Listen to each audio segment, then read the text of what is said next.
¿Sabía usted que el famosísimo muralista mexicano David Alfaro Siqueiros se fue a España a luchar en la guerra civil? Lo mismo hizo el novelista británico George Orwell, también muy famoso. Pero lo hicieron 60.000 voluntarios de más de 50 países diferentes que se unieron a ese conflicto como parte de las llamadas brigadas internacionales.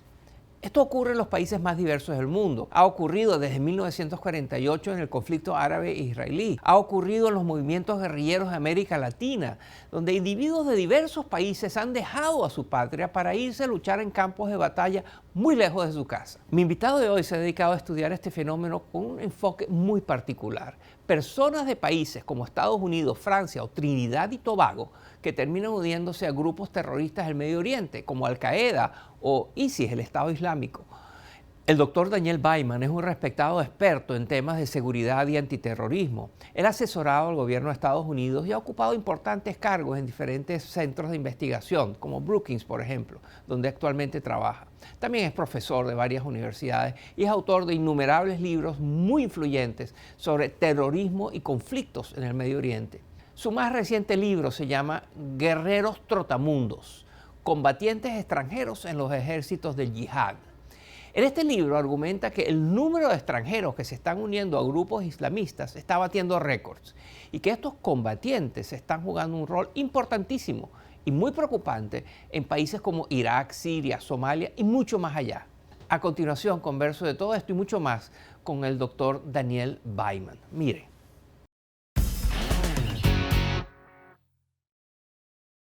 ¿Qué son los combatientes extranjeros?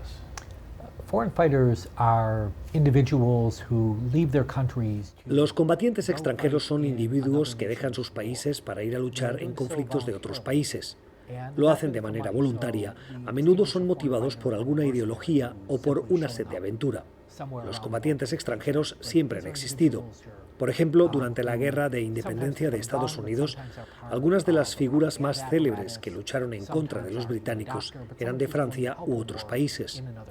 Lo nuevo es que hoy día hay estadounidenses o europeos que, por ejemplo, lucharon en la Guerra Civil de Afganistán y luego han regresado a sus países de origen a orquestar ataques terroristas y son bastante peligrosos.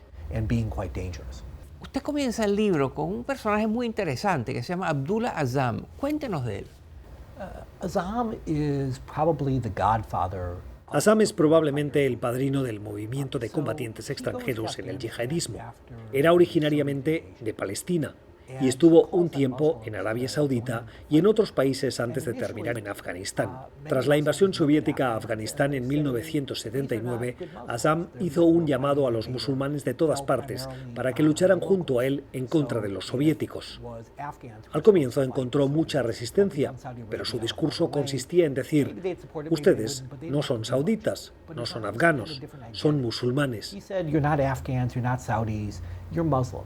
Y todos los musulmanes tienen la obligación de luchar porque las vidas de nuestros hermanos están en riesgo. Y eso resultó ser una propaganda muy efectiva. El sectarismo es un factor muy importante en la manera como usted interpreta lo que sucede. Ayúdenos a entender eso. El sectarismo es un conflicto que surge cuando hay diferentes interpretaciones dentro de una misma fe. En el Islam hay dos principales ramas: el Islam suní y el chií. Y muchos musulmanes suníes sospechan de los musulmanes chiíes. Creen que su interpretación de la fe es incorrecta, de la misma manera que creen que otras interpretaciones, como la de los alawitas, que dominan en Siria, también es incorrecta. Así que aunque muchos extranjeros ven el conflicto civil sirio como uno entre musulmanes, para muchos se trata de un conflicto entre creyentes e infieles. Y esta idea de salvar al Islam de una amenaza interna atrae a muchas personas. Y en esta mirada que usted nos da de los yihadis extranjeros, aparece otro personaje fascinante que se llama Ali Abdul Saud Mohammed. Ali Mohammed begins his career, he's an Egyptian. Ali Mohammed es un egipcio que estaba involucrado en la Yihad Islámica Egipcia, una organización terrorista liderada por Ayman al-Zawahiri, quien más tarde se convertiría en jefe de Al-Qaeda. En los 80, Mohammed llega a Estados Unidos y comienza a trabajar para las Fuerzas Armadas estadounidenses, pero de manera secreta seguía activo en la Yihad Islámica. Era un agente doble. Durante el periodo de la guerra afgano-soviética, en los 80 y 90, Mohammed viajó a Afganistán con frecuencia para entrenar a yihadistas afganos con la información que obtenía mientras trabajaba en Estados Unidos. Al final fue capturado y ahora cumple una condena en Estados Unidos, pero hizo mucho daño y ayudó a convertir a Al-Qaeda en un grupo armado formidable. Entre 100 y 150 combatientes de América Latina salen para pelear en estas guerras en Siria. Si el primer ministro de Trinidad y Tobago, que es el país que más origina a estos combatientes, lo llama y le pide su consejo sobre qué hacer, ¿usted qué le recomendaría? Intentaría convencer al primer ministro de ver este problema como un ciclo que comienza con individuos que desean irse a luchar batallas en el extranjero. Así que primero hay que pensar en maneras de disuadirlos o detenerlos, ya sea arrestándolos si son peligrosos o trabajando con líderes comunitarios o religiosos para que ayuden a transmitir el mensaje de que su fe y su comunidad corre peligro si se radicalizan.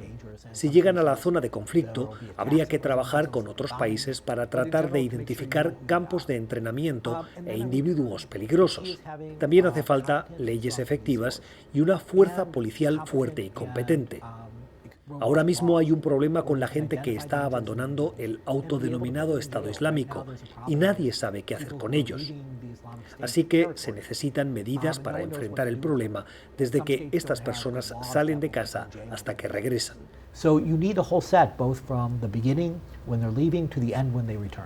Guerreros Trotamundos, un libro de Daniel Baiman, un experto en yihad, en terrorismo, en ISIS, que ha analizado desde muchos puntos de vista en el campo, entendiendo cuáles son las razones y cuáles son las consecuencias y el futuro de este tipo de guerras que nos acompañan y nos están acompañando de manera intensa en el siglo XXI. Muchas gracias, doctor Baiman. De nada.